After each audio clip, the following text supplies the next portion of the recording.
टीपू ये एक सूफी संत थे, कर्नाटक के एक सूफी बुजुर्ग थे, जिनके यहाँ पर दुआ मांगकर हैदर अली को ये बेटा प्राप्त हुआ था।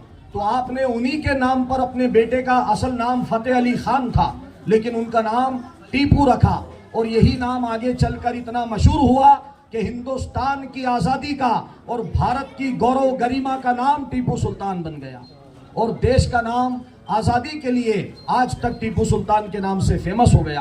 आपका असल नाम फतेह अली खान था, एक सूफी बुजुर्ग के नाम पर आपका नाम टीपू रखा गया।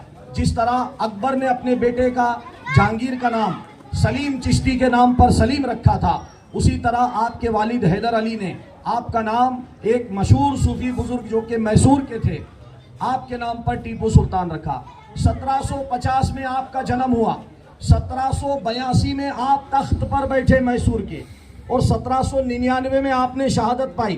टोटल 16-17 बरस तक आपने राज किया, लेकिन ऐसा राज किया कि पूरे हिंदुस्तान में ईस्ट इंडिया कंपनी से लेकर अंग्रेजों तक और आजाद भारत तक कोई ऐसा बादशाह नहीं गुजरा होगा, कोई ऐसा हुक्मरान नहीं गुजरा होगा जिस तरह से टीपू सुल्तान ने राज किया। मेरे भाइयों, आज हम वतन की शहादत के लिए भगत सिंह का नाम लेते हैं, हम वतन की शहादत के लिए राजगुरु सुखदेव का नाम लेते हैं, हम वतन की शहादत के लिए अशफाकुल्लाह खान का नाम लेते हैं, हम मौलाना मोहम्मद अली जौहर, मौलाना शौकत अली, मौलाना अबुल कलाम आजाद का नाम लेते हैं। लेकिन इन सारे देशभक्तों को अगर देश के लिए लड़ना सिखाया था तो उस बहादुर नाम टीपू सुल्तान का नाम, वाह, जिसने सारे देशभक्तों को अंग्रेजों से लड़ना सिखाया।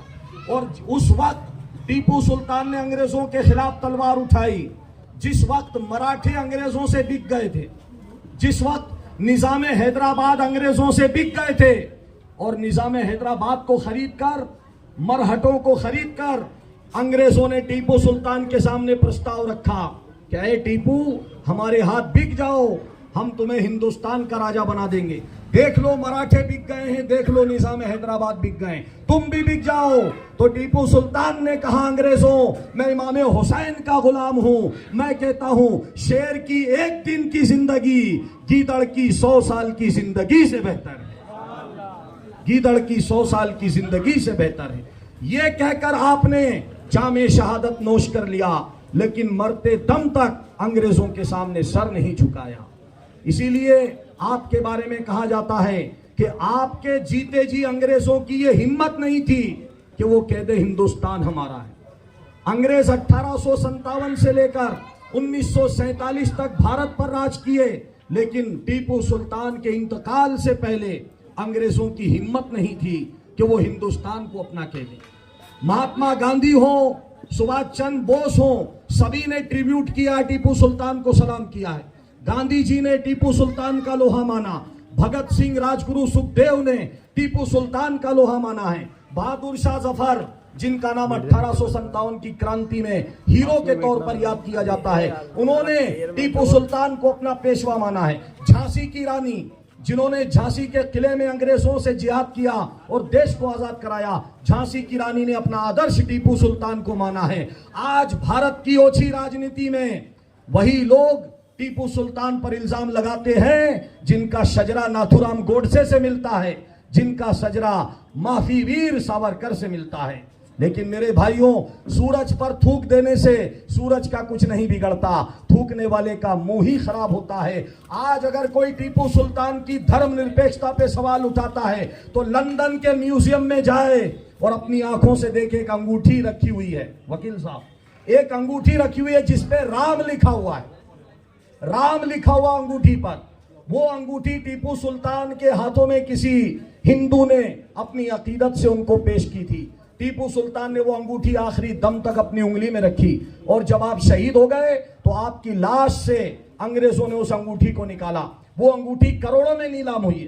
टीपू सुल्तान की तलवार, जिस पर कुरान की आयतें लिखी हुई थी, वो तलवार आपकी लाखों में नीलाम हुई है। आपने अपनी सल्तनत में प्रधानमंत्री बनाया तो कृष्ण राव पूर्णिया पंडित को बनाया, एक पंडित को प्रधानमंत्री बनाया, ताकि दुनिया ये ना कहे कि टीपू मुसलमान था तो मुसलमान को प्रधानमंत्री बनाया। आपने एक हिंदू पंडित को प्रधानमंत्री बनाया। श्रीरंगपट्टनम आपकी राजधानी थी, आज नाम बदलने की बात हो रही है, इलाहाबाद का नाम प्रयागराज कर दो, फैजाबाद का नाम बदल दो, हैदराबाद का नाम बदल दो, लेकिन उन लोगों को टीपू सुल्तान से सबक सीखना चाहिए कि आपने और आपके वालिद ने 50 साल तक मैसूर पे राज किया। आपकी राजधानी का नाम श्रीरंगपट्टनम था, आपने उसका नाम नहीं बदला, क्योंकि जो मर्द होते हैं वो नाम नहीं बदलते, वो प्रजा का हाल बदलते हैं, और जो नामर्द होते हैं वो नाम बदलते हैं। आपने ये साबित कर दिया। आपकी राजधानी का नाम आज तक श्रीरंगपट्टनम होता है, जो कि एक हिंदू आइडियोलॉजी का नाम है। आपने वही राजधानी बनाई।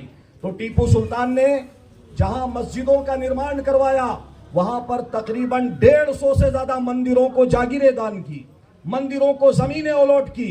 आज भी कांची का मंदिर श्रीरंगपट्टनम में मौजूद है, जहां पे टीपू सुल्तान ने 10,000 सोने के सिक्के मंदिर के विकास के लिए दान किए थे। ये टीपू सुल्तान की धर्मनिरपेक्षता है।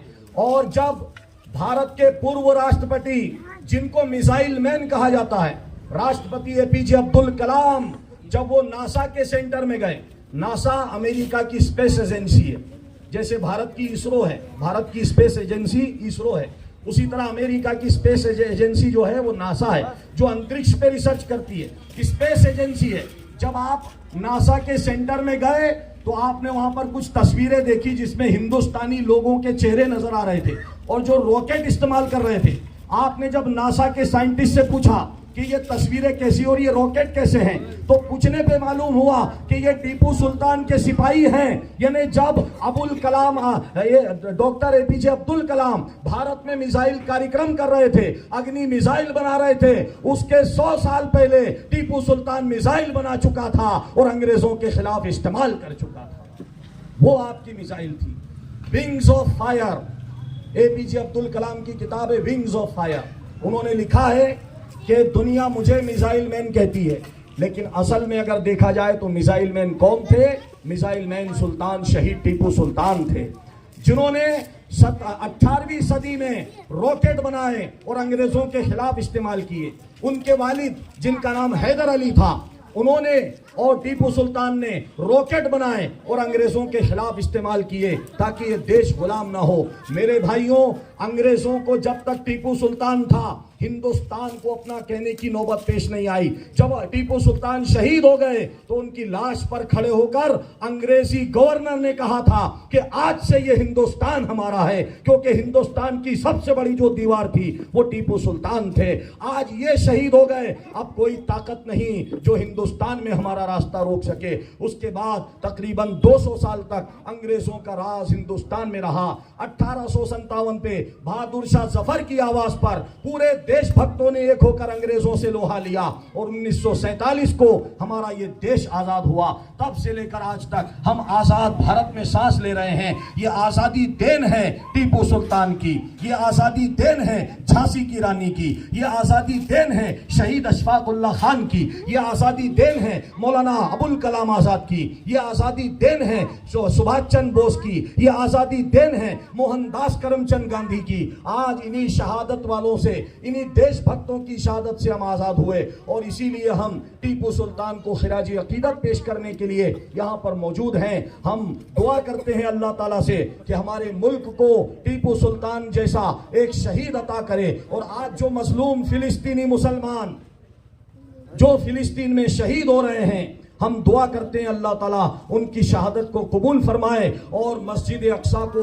जालिम यहूदियों के पंजे से आज़ाद फरमाए। हम दुआ करते हैं उनके लिए। सारे दुनिया के इंसाफ पसंद लोग आज उनके साथ हैं। कल वर्ल्ड कप का फाइनल मैच हो रहा था।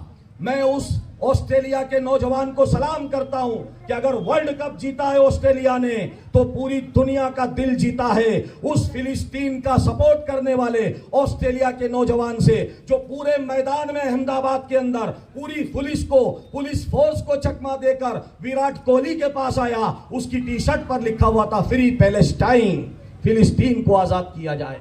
मैं सलाम करता हूं ऑस्ट्रेलिया के उस नौजवान को जिसने वर्ल्ड कप फाइनल के मैदान में फिलिस्तीन की आवाज को बुलंद किया और बता दिया हिंदुस्तान में जो लोग यहूदियों की दलाली कर रहे हैं उनको कि आजादी के लिए लड़ना टीपू सुल्तान की सुन्नत है, आजादी के लिए लड़ना गांधी जी ने सिखाया है, आजादी के लिए लड़ना सरदार पटेल ने सिखाया है, आजादी के लिए लड़ना सुभाष चंद्र बोस ने सिखाया है। आज जो काम हिंदुस्तान में देशभक्त नेताओं ने किया था अंग्रेजों के खिलाफ, वही काम फिलिस्तीन में फिलिस्तीनी मुसलमान कर रहे हैं। अरे कल अंग्रेज भी भगत सिंह को आतंकवादी बोलते थे, आज अंग्रेजों के एजेंट फिलिस्तीनियों को आतंकवादी बोल रहे हैं। ये सब अंग्रेजों के दलाल हैं।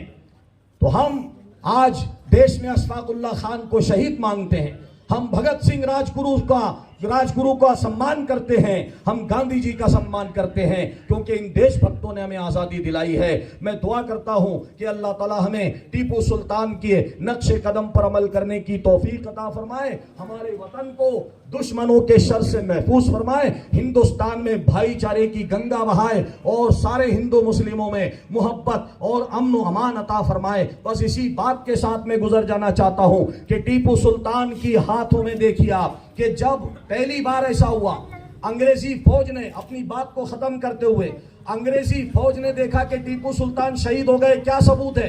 लाशों के ढेर में जब सिपाहियों की लाशें हटाई गई, उसके बीच में टीपू की लाश पड़ी हुई थी, सर तन से कट चुका था, लेकिन दस्ता तलवार का इस तरह मजबूती से पकड़ रखा था कि तलवार टूट गई, लेकिन टीपू सुल्तान का हाथ तलवार से जुदा नहीं हो पाया। वो तलवार आज लंदन में 20 करोड़ के अंदर नीलाम हुई है। वो टीपू सुल्तान की तलवार थी जिसपे एक टीवी सीरियल बना था संजय खान को लेकर, स्वॉर्ड ऑफ टीपू सुल्तान, टीपू सुल्तान की तलवार। वो तलवार थी जो देश की आजादी के लिए चली थी। मैं सलाम करता हूं टीपू सुल्तान शहीद को, मुस्लिम महासभा के हमारे भाइयों को, और ये कह दिया, इस बात पर अपनी बात को खत्म करता हूं कि मेरे चार अगर को नवेद हो, सफेद दुश्मना को खबर करो, वो जो कर्ज रखते थे जान पर वो कर्ज आज चुका दिया, और जो चले तो कोहे गिरा थे हम, जो रुके तो कोहे गिरा थे हम, जो चले तो जहां से गुजर गए, रहे यार तुझको कदम कदम मैंने यादगार बना दिया, रहे यार तुझको कदम कदम मैंने